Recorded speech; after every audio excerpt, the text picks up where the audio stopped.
A recent online event has thrust the nation's largest teachers' union, the NEA, into a heated political spotlight, igniting passionate responses from all sides of the political spectrum. On January 28, 2026, NEA President Becky Pringle joined a Zoom call organized by the far-left Sunrise Movement, making headlines with her strong statements about former President Trump and the union's political role. The event was widely shared on social media, quickly drawing attention from educators, parents, and political commentators alike. Pringle called Trump a dictator and discussed mobilizing the union for political action, sparking national debate.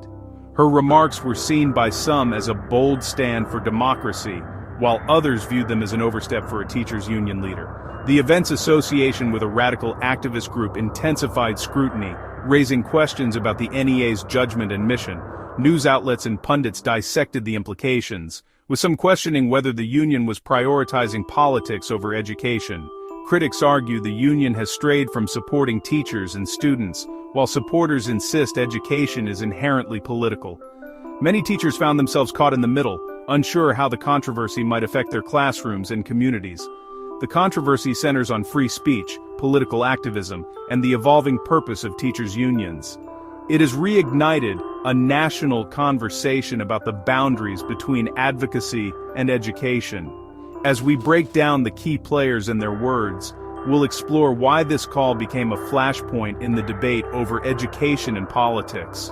The fallout from this single event continues to ripple through school districts and policy discussions nationwide.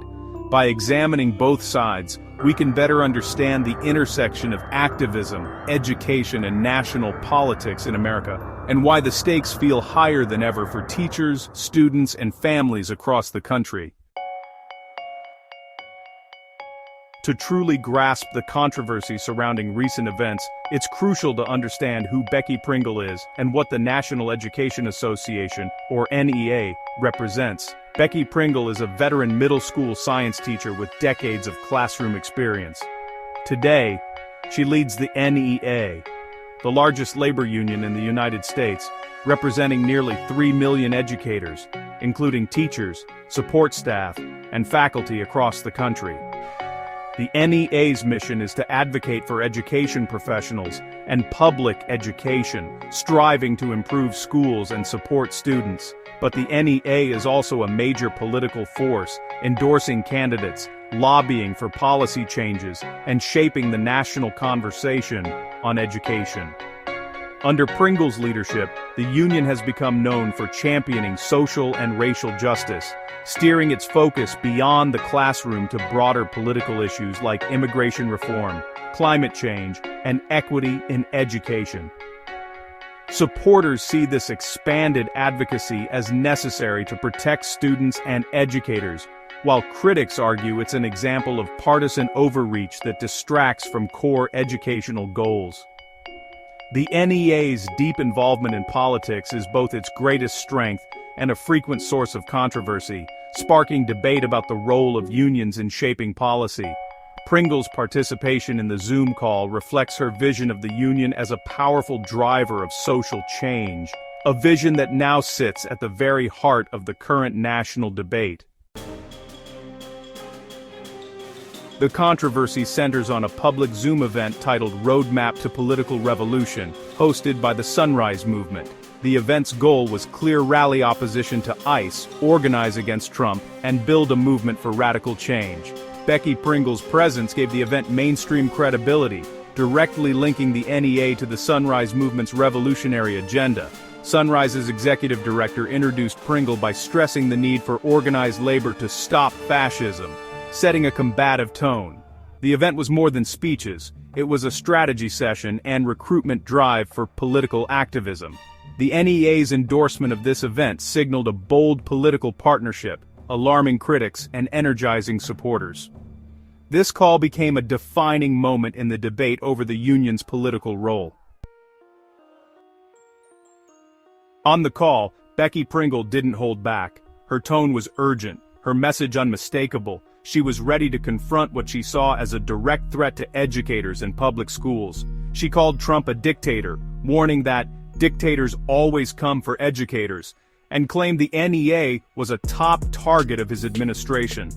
Pringle argued that the attacks on teachers were part of a broader effort to undermine democracy and silence dissent in classrooms across the country.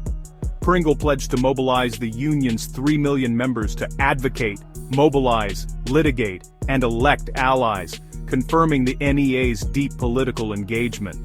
She emphasized that educators would not stand by quietly, but would use every tool at their disposal to defend their students and their profession. She described a vision of educators as not just teachers, but as defenders of justice and democracy, actively participating in the political process to shape the future of education. She also accused ICE of creating fear in schools, alleging that its actions traumatize students and educators, and even claimed ICE had assaulted and detained people on school grounds. Pringle painted a vivid picture of the anxiety and disruption caused by immigration enforcement in educational spaces. Pringle's remarks framed the union as a frontline force in a political battle, aligning with immigrant rights and the far left. She made it clear that the NEA would stand shoulder to shoulder with vulnerable communities, fighting for their rights and safety. Her words were praised by allies as a call to defend democracy, but condemned by critics as a dangerous politicization of education. The speech sparked intense debate, with some seeing it as a necessary stand, while others viewed it as overstepping the union's role. The speech made clear, the NEA sees itself as a political actor, not just an educational advocate. Pringle's leadership has pushed the union into the center of national debates, shaping its identity for a new era. This stance has become a lightning rod for both support and backlash, highlighting the deep divisions over the role of politics in America's schools.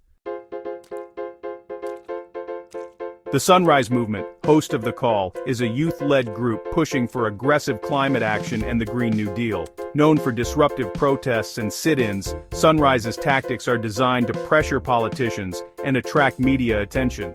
Their agenda extends beyond climate, embracing a broad, far-left vision for systemic change.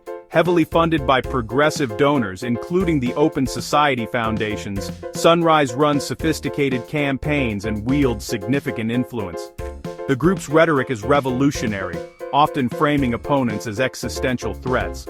Their partnership with the NEA is controversial, given Sunrise's radical reputation and confrontational style. For supporters, it's a principled alliance for justice. For critics, it's a troubling sign of the union's political drift. The NEA's collaboration with Sunrise is a central reason this event sparked such intense debate. Critics are alarmed by Sunrise's alleged ties to more extreme activist networks, including Antifa. In late 2025, a House Judiciary Committee report highlighted Sunrise's endorsement and funding of the Stop Cop City Coalition, a protest movement in Atlanta that included violent, Antifa-linked factions. Some protesters were charged with domestic terrorism after violent clashes with police. The committee accused Sunrise of supporting groups associated with political violence, raising questions about the NEA's vetting of its partners. For opponents, Pringle's appearance lent credibility to a group with troubling associations. The NEA's leadership faces scrutiny for aligning with organizations linked to radical activism. Supporters dispute these connections, but the controversy remains a major point of contention. The NEA's alliance with Sunrise has drawn fierce criticism from conservatives, parent groups, and even some educators. Critics like Mika Hackner and Erica Sanzi argue the union has abandoned its core mission, becoming a partisan machine that alienates members and undermines education. Anonymous NEA insiders describe the organization as obsessed with politics, not classroom realities. The central complaint: a teachers' union should not align with radical movements, label former presidents as dictators, or partner with groups tied to violence. Critics warn these actions are divisive and damage the union's credibility. The backlash reflects deep concern over the NEA's direction and its impact on public education. Supporters see the NEA's activism as essential, not a distraction. They argue that political decisions directly affect schools, so the union must engage to protect public education. Pringle's strong language is viewed as a justified response to policies and rhetoric they see as threats to democracy and public schools. The alliance with Sunrise is seen as a strategic move to address climate change and social justice, issues deeply connected to education's future. Defending immigrant students and opposing ICE near schools is, for supporters, a core part of the union's mission. They believe the NEA is fulfilling its duty by advocating for equity, justice, and safe learning environments. For them, the union's political stance is a necessary defense of students and educators. This controversy is more than a fleeting story. It's a window into America's deepest debates. It raises fundamental questions. Should teachers' unions focus solely on contracts or also on broader social and political issues? The NEA's actions highlight the growing polarization in American politics, where compromise is rare and alliances are shifting. The language of dictator and revolution signals a new era of political conflict, not consensus. The outcome will shape the future of unions, education policy, and what's taught in classrooms. Ultimately, this debate is about the role of educators, neutral facilitators, or agents of change. There's no easy answer, but the discussion is vital for the future of schools and democracy. The NEA's choices will have real consequences for students, teachers, and the nation.